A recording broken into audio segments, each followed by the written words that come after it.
So students, welcome. We will start with a new topic, that is volume and surface area mensuration. So in this chapter, first we have cylinder, then we have cone, and last we have sphere and hemisphere.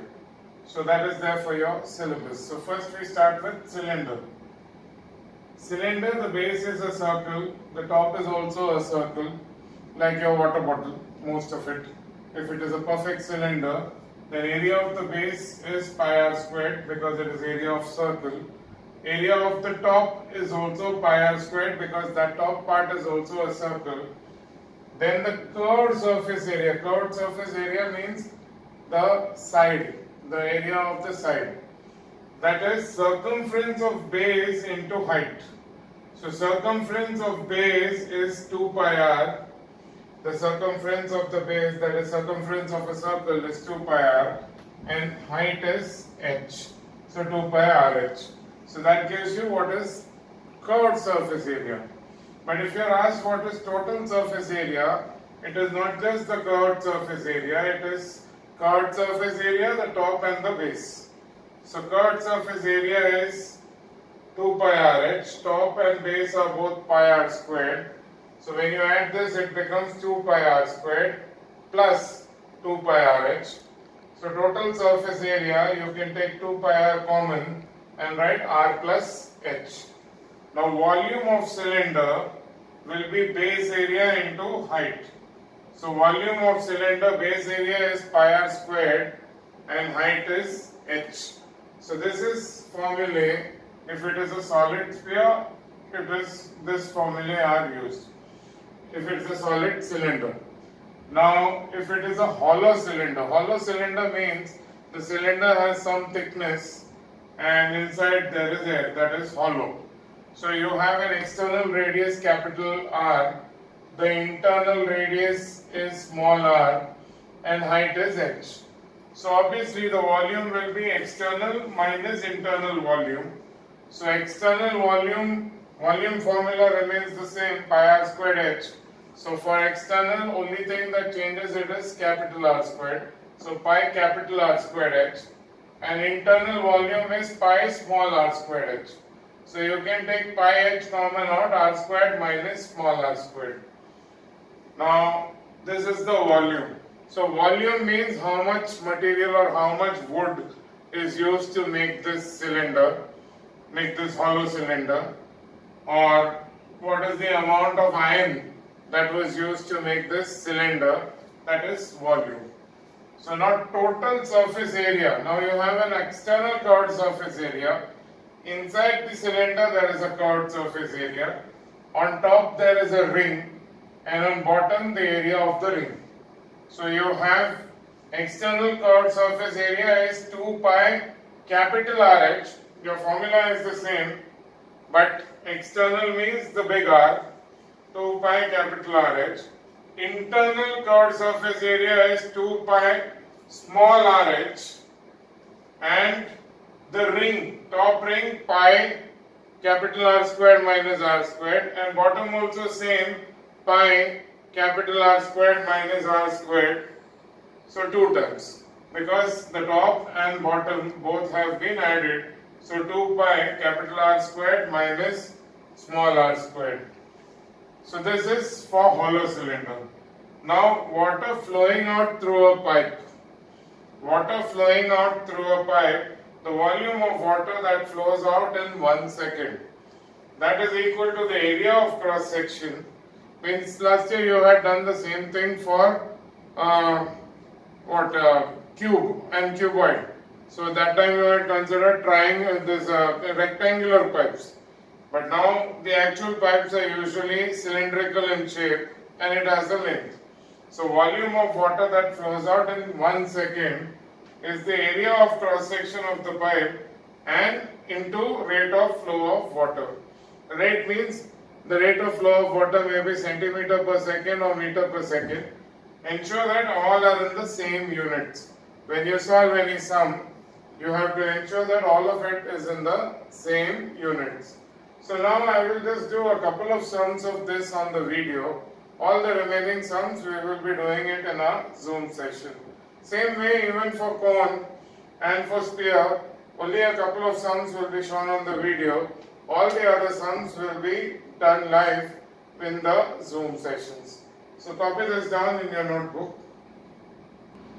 Yes, students. So first in this first sum, page 174 classwork sum, you have been given the diameter is 7 centimeter. So obviously we find the radius from the diameter. Make sure that you don't mix up and just use the diameter as the radius. I have seen many students doing that. Radius will be 7 by 2, that is 3.5 centimeter. Height is 60 centimeter. Curved surface area of cylinder is 2 pi RH. The curved surface area is circumference of base into height. So when you substitute 2 into 22 by 7 into 3.5 into 60, you get 1320 centimeter squared. This is direct application of formula, nothing more than that. Total surface area would be the curved surface area, the top and the base. So you have top is pi r squared, bottom is also pi r squared, and curved surface area is 2 pi RH. So it is 2 pi r squared plus 2 pi RH. You can say 2 pi r common, so it is r plus h. So 2 into 22 by 7, r is 3.5. So 3.5 plus height is 60. So the calculations will give you 1397 centimeter squared. Write the correct units. This is also area, this is also area. So both of them have the same unit, that is centimeter squared. Then you have volume. Volume of cylinder is base area into height. So pi r squared into h. So 22 by 7 into 3.5 into 3.5. Height is 60.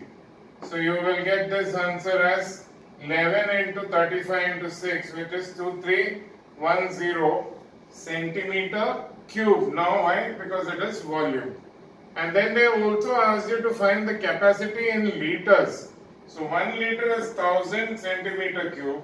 So this will be 2.310 liter or 2.31 liter. That is your final answer. That is the capacity of the container, the cylinder, in liter. So second sum, another very simple and straightforward sum. Total surface area is given 660 centimeters squared and radius is mentioned, it is 5 centimeter. So the total surface area is the top, the bottom and the curved surface. So pi r squared and 2 pi RH. So this can be written as 2 pi r squared plus 2 pi RH. So when I take 2 pi r common out, it is r plus h. So 660 is equal to 2 into pi is 22 by 7 into 5, that is the radius, and 5 plus h. Now this I am shifting to the other side, I cross multiply. So 660 into 7 and denominator will be 2 into 22 into 5, that is 5 plus h. Now when I cancel the terms, it becomes 21 is 5 plus h. So height will be 21 minus 5, that is 15 centimeter. That would be the height of the cylinder. Now the third sum, they are asking you to find the radius and the height of the cylinder. Two data are given. Curved surface area, which is 2 pi RH, that is given as 264, and you are also given the volume, which is pi r squared h, that is 924. Both are in the same units, that is centimeter squared and centimeter cube. So now when you get such a sum, mark this sum is important because when you get such a sum, immediately you have to know what you have to do. So you have to understand that if I do an equation 2 upon equation 1, then my pi will get cancelled, one of the r will get cancelled and h will go. There are two unknowns actually, r and h. Both of them you have to find. So by dividing equation 2 by equation 1, your h gets cancelled and only r remains in the final answer. So when I do that, it becomes 924 upon 264 is equal to pi r squared h upon 2 pi r h. Pi gets cancelled, r and the square goes, only r remains. H gets cancelled. So on the right hand side, you are left with r by 2. This goes with 4 first. and then it goes with 3, and finally it goes with 11. So you are left with 7 by 2. So 7 by 2 is r by 2. So you will get, when you cross multiply, r is equal to 7 centimeter. So the radius of this cylinder is 7 centimeter. Now once you found the radius, you substitute the value of radius here along with pi 22 by 7. You will then, when cross multiplying, you will get the value of h.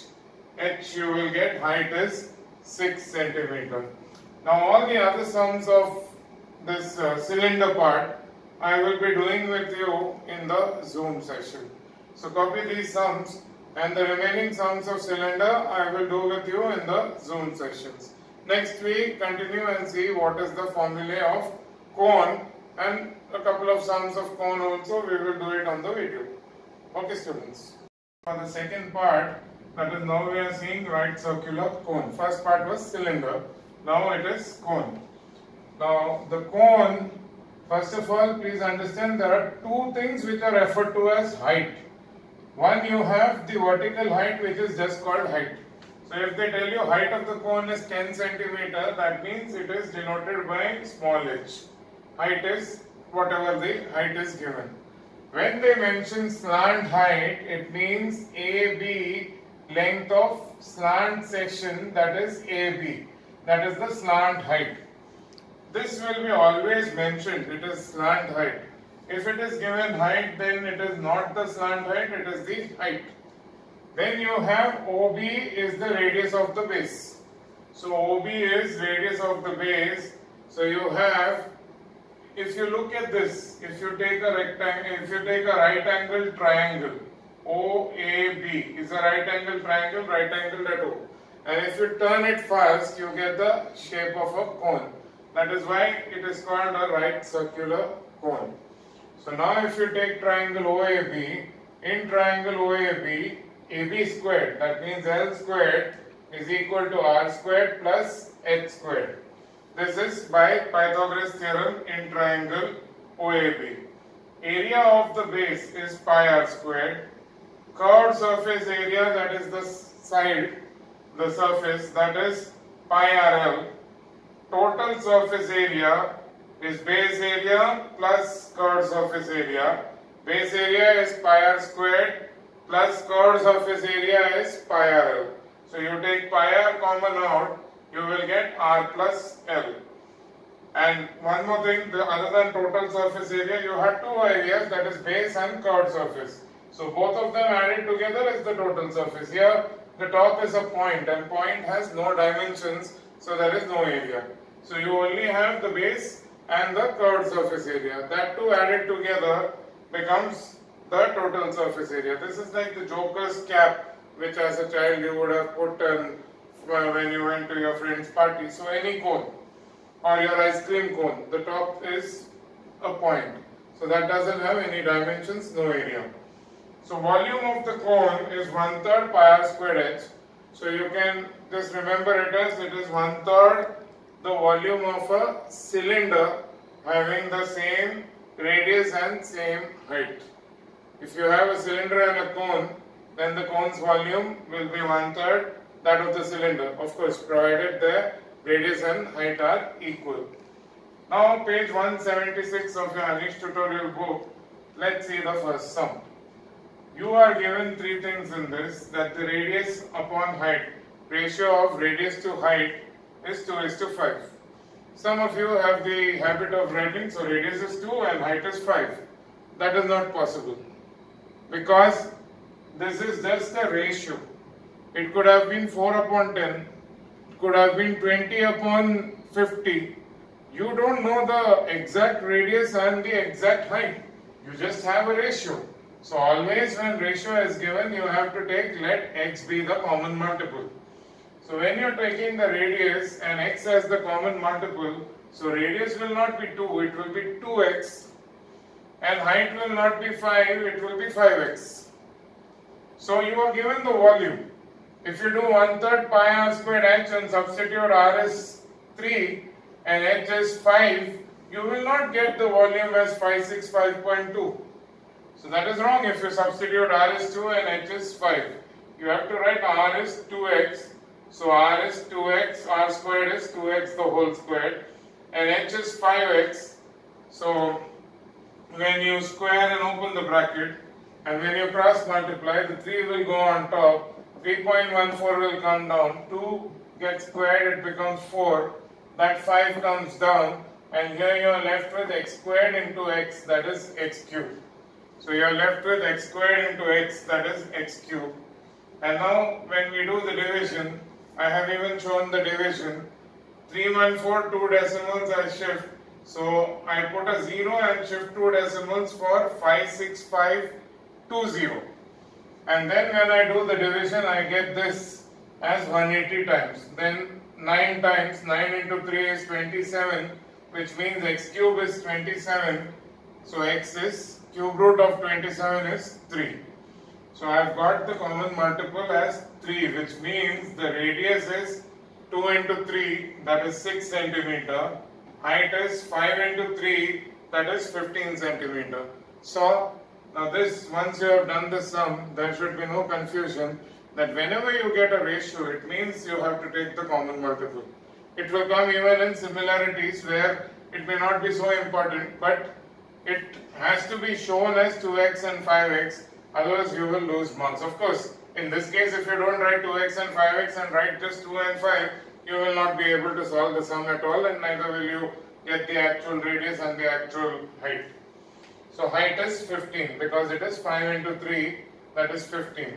So now we have seen slant height, L squared is r squared plus h squared. So L will be square root of r squared plus h squared. So that is 6 squared, which is 36, plus 15 squared, that is 225. So it is root of 261, that is 16.16 centimeter. So the slant height is 16.16 centimeter. So using this you can solve question number 1. It's an important question. Mark it important, question 1. So we do one more sum of cone and the rest we will do it on Zoom. After cone we will go on to sphere and hemisphere. So now the second classwork sum. So now in this second sum you are given that from a circle, a sector of 90 degree, which means in other words it's a quarter circle. Total is 360. So 90 degree angle will form a quarter circle or 1/4 of the full circle. That has been cut off. So OAB is the shaded part which is removed. And then you are folding that shaded part of that quarter circle that is removed and you are making it in the shape of a cone. So in that case what happens is that when you turn it, OA and OB has to match each other. So they will become the slant height of the cone. Right now it is radius of the circle. But when you take that part OAB and turn it and make OA and OB coincide, OA and OB will be the slant height of the cone that is formed from that quarter circle.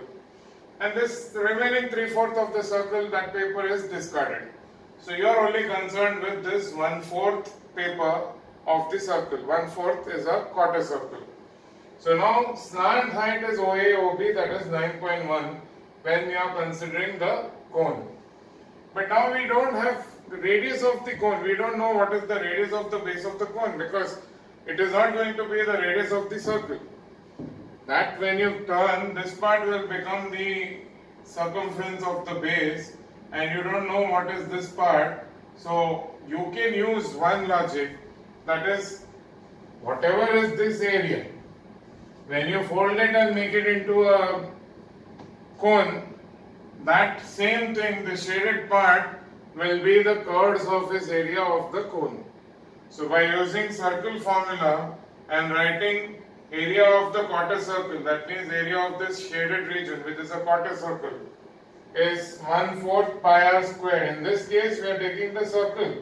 The quarter of the circle has radius as 9.1.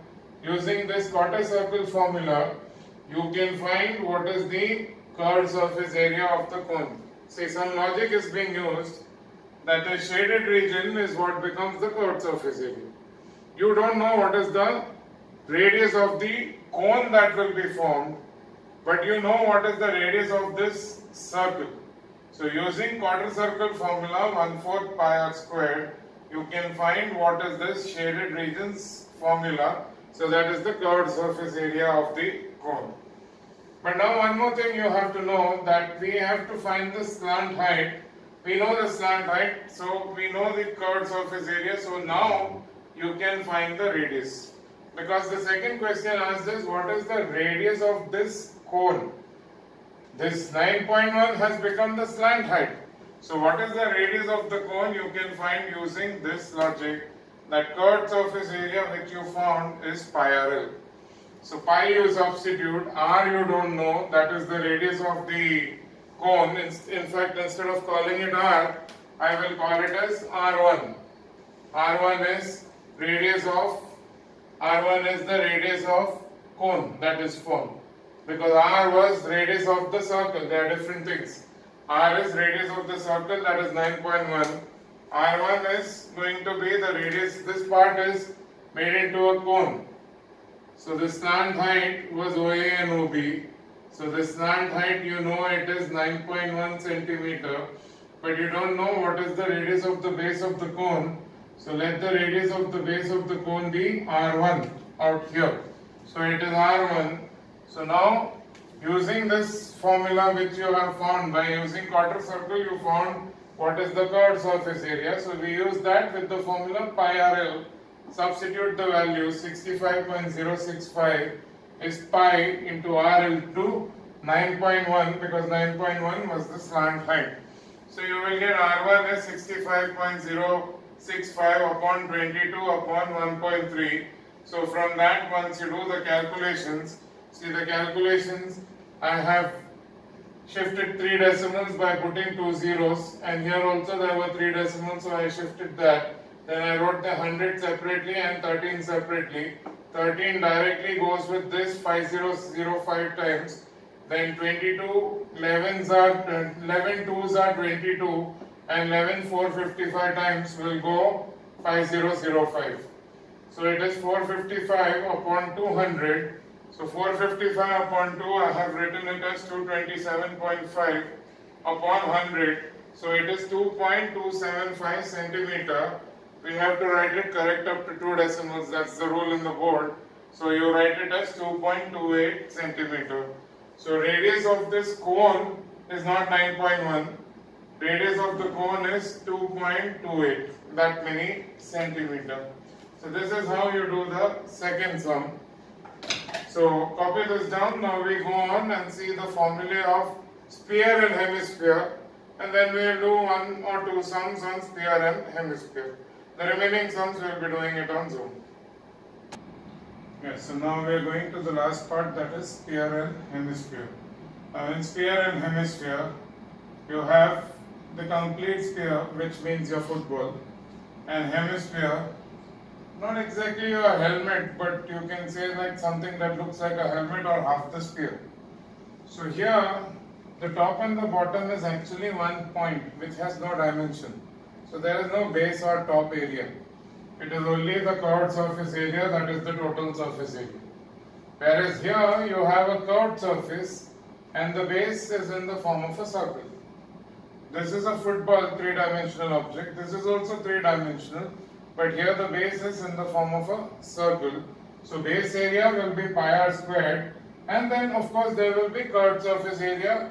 So total surface area will be curved surface area plus the base. So now here, area of the base, as I told you, this is points, so it is 0. Whereas here, the base area is pi r squared. Curved surface area for a sphere, for the entire sphere, is 4 pi r squared. Whereas for the hemisphere, it is half of that, so it is 2 pi r squared. See, the hemisphere is exactly half the sphere, so the curved surface, what you can feel on the curve, that is 2 pi r squared. Here it was 4 pi r squared. Since base was 0, total surface area and curved surface area will be same. So that is 4 pi r squared. This is for sphere. Whereas for hemisphere, the total surface area will be base area plus curved surface area. So it is pi r squared, base area is pi r squared, and curved surface area is 2 pi r squared. So when you add it, it becomes 3 pi r squared. So the total surface area is 3 pi r squared. Now here volume of the sphere is 4 upon 3 pi r cube. And the volume of this hemisphere is half of that. So how much water can be there inside the sphere if it is hollow? Is 4 by 3 pi r cube. Whereas in case of hemisphere, it will be exactly half. The volume of the hemisphere will be half the volume of the sphere. So it will be 2 by 3 pi r cube. Remember the formulas. In area, it's two-dimensional. Area is always two-dimensional. That's why the unit is centimeter squared or meter squared. So you will only find an r squared in the formula.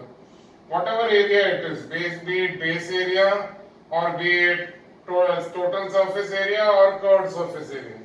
Whereas volume is three-dimensional. So it is length into breadth into height. In case of sphere, it is radius into radius into radius. So it has to be r cube. Please understand the formulae also when you are using the formulae. Of course, you have to learn and know what is the formulae. But there should be no confusion that when it comes to volume of a sphere, it is r cube. Whereas any of the areas will be r squared. Of course, the constant terms are there in front of them. These constant terms have been experimentally verified and derived. So 4 by 3 pi r cube is volume of the entire sphere, and 2 by 3 pi r cube will be the volume of the hemisphere. Now one sum, that is the first question on page 179. Surface area of the sphere is given 1808.64 centimeter squared. We know that the surface area of sphere is total surface area. If it is curved also, it is same thing because the top and bottom are points. So 4 pi r squared is 1808.64. This chapter may have a little bit of calculation. So you have to practice the calculations also and see how the calculations are done when you are solving the sums. So r squared is 1808.64 upon 4 into 3.14. So now see here, we have to find the radius because without finding the radius, we can't find the volume. So I shift 2 decimals of 3.14 and 2 decimals of 0.64, and then I go about doing my division. First I divided it by 4, I got 45,216. Then I divided it by 2, this became 22,608, and this became 157. Then 22,608 I directly divided by 157, and I found that the remainder is 144. The answer, the dividend is divisor is 144. So r squared is 144, that is the value. So r will be 12. So r I got it as 12, and r is what? The radius of the sphere. Now with this is one of the answers that were asked. This is radius of the sphere which was asked. This is found. So you highlight the sum and write their answer 1. Now the second part, they are telling that this sphere is now melted and recast into a number of cones. How many cones are made? You are given the radius and height of the cone. The radius of the cone was given 2.4 and height of the cone is given 12. So you are asked to find how many such cones can be made.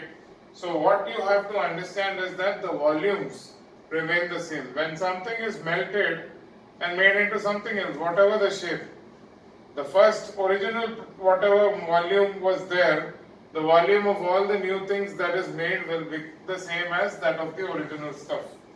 So in this case, the volume of the sphere, of the melted sphere, will be n into volume of each cone, where n is the number of cones. So this is the total volume of all the cones, that is n into volume of each cone, where n stands for number of cones. Now here, please understand, make the equation and cancel of common terms, do not sit and multiply.